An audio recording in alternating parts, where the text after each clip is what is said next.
This week's video focuses on how to use your brain to create a life full of magic and amazing opportunities. Located in your brainstem is what is known as the reticular activating system, or RAS as I like to call it for short. RAS's role can be likened to a huge gatekeeper which screens out most of the incoming data from the environment you live in. The reason why it does this is that at any one time you are surrounded by 2 million bits of data, but your brain only has the ability to process 147 bits at any given time. Therefore, your brain only lets in or processes information which it deems as important and relevant. Everything else is screened out. Your brain focuses and puts its attention on things it sees as important and relevant to your survival and well-being. How does your brain decide what's important and relevant? The only way it can do this is to assess the external environment against what is contained in your long-term memory. This includes all your beliefs, experiences, and conditioning. This is its default system. So if you choose to believe that something is impossible, then even if it does exist, you will not see it. You do, of course, have the power to override this RAS default system with the thinking part of your brain known as the frontal lobes. This is as simple as choosing to put your attention and focus on what you want. Basically, what you focus on you find. Strangely enough, quantum physics tells us the same thing. Quantum physics tells us that at any point in time, all possibilities exist. And the moment we focus on one, the rest drop out of existence. Let me give you a couple of examples. A common one is finding car parking spaces. Have you ever heard or experienced yourself when you are convinced that you will find a car parking spot in a busy street, you do so? As this becomes a habit of your thinking and focus, you always seem to get a parking spot where others can't. Now, often people think that these parking spots just magically appear and that they have the Midas touch. However, the truth is that the reticular activating system is working in your favour. Because you are focused and believe that one is available, your brain kicks into action and your sight is activated to see opportunities for parking spaces. Let me give you a couple of other examples, which will demonstrate the power of your brain to find and locate things. Some years ago, when I was working for a large international company, I had the opportunity to spend a few weeks overseas working on an assignment. During this assignment, I had volunteered to take notes on what needed to happen when we all returned to our respective countries. When I arrived back in Australia, I misplaced the notes, and as I was the only one who had a copy, I was in a bit of a panic. So I decided to apply the same concept I used to finding parking spaces and lost keys to finding these notes. Back then I didn't know about RAS, and just thought I had this ability to conjure up lost items.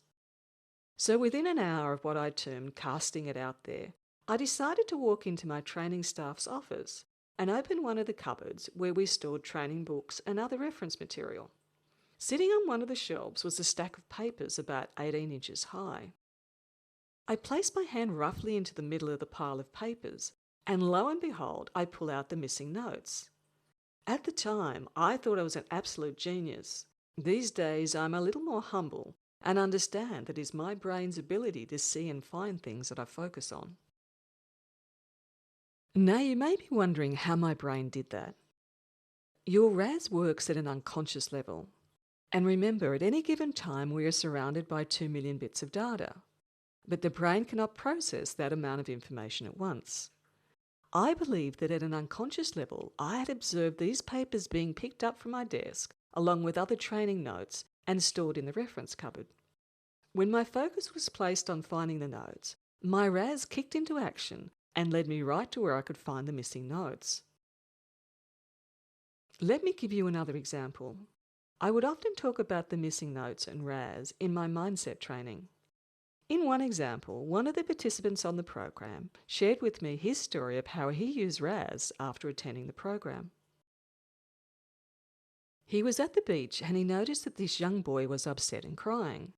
He asked the young boy what was wrong, and the boy explained that he had lost his good swimming goggles, and his mother was very upset with him.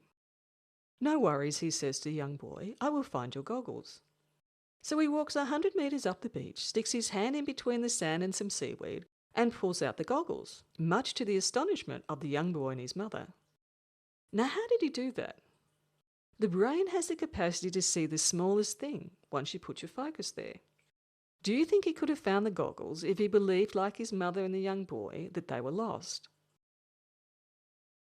I conducted a lot of mindset training with salespeople, and I also have numerous stories of how they would miraculously stumble upon unbelievable sales opportunities, and as a result, their sales would triple in size. To the uninitiated, it seems like magic, but it isn't. It is what your brain is built to do. I believe it is built this way because the reticular activating system sits in our most primitive brain, the reptilian brain. And RAS exists to find food, water, as well as detecting threats to our survival. So the question is, how are you using your reticular activating system? Are you on automatic pilot and letting your conditioned brain dictate what you see and don't see? Or are you taking matters into your own hands and focusing on what you want, and then letting RAS do the rest? Have you ever thought that when you focus on other people's faults and weaknesses, you just see more of them and miss all their beauty, strengths, and talents? Remember, what you focus on, you find. And what about when you approach someone with a new idea or suggestion? What are you focusing on? That they probably won't like it, or that they will absolutely love it? If it is the former, you will find your attention drawn to all the signs that they don't like it, and miss the ones where they do. If it is the latter, you will be focused on all the signs that they love it, and miss the ones that they don't. The fact is, in life, there is always a mixture of good and bad. And what you decide to focus on is what you will see and react to. All possibilities exist. You just need to decide where you choose to put your focus and attention, because it will decide the difference between an expansive, full life of amazing miracles and opportunities or one filled with drama and limitations. What will you choose?